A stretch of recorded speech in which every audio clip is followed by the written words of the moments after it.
Since we're in California, one of the sections that really fascinated me in the David and Goliath book is about three strikes. Yeah. The three strikes law, which is, one of the products of our state. And talk about, it's a very interesting, the whole progression of that chapter is very interesting.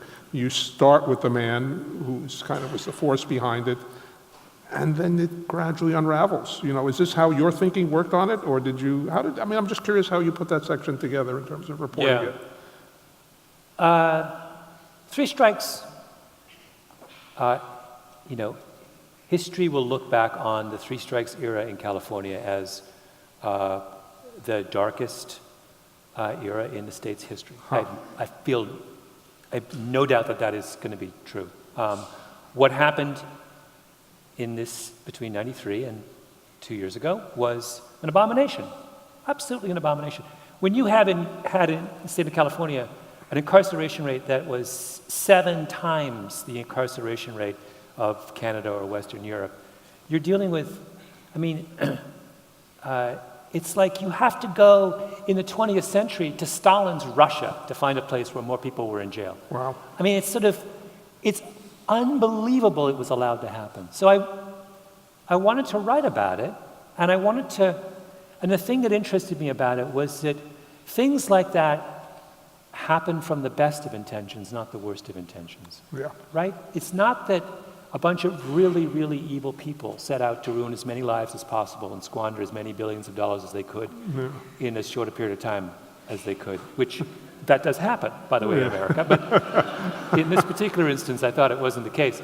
But then an understanding that the root of it was a man who lost his daughter, right? And this was an expression of his grief. And that, all of a sudden, when you understand that, the whole kind of, the story deepens in a really kind of profound and moving way.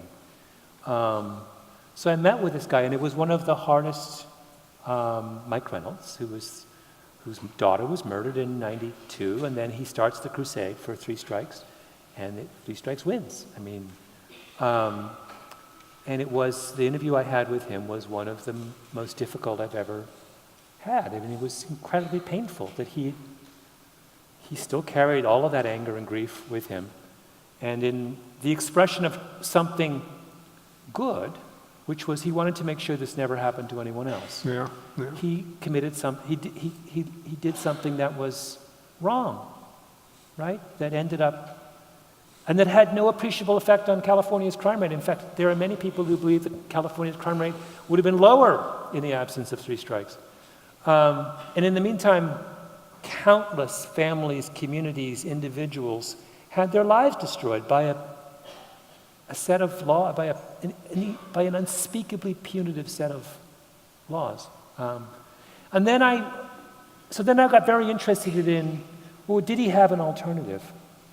And so I was led to this story of this Wilma Dirksen, this woman in Canada, who exactly the same thing happened to. She lost her daughter in an unspeakable crime. And she did the opposite thing. She chose to forgive. And just going back and forth between the two of them, it was incredibly sort of moving and realizing that she was the courageous one. Yeah. That how infinitely harder it is. She stood up the week after, she and her husband, the week after their daughter, before they'd even found the murderer, after their daughter was found dead, and said, "Whoever murdered my daughter, we forgive him." Jesus. Yeah. Right? It's kind of amazing to read. Yeah.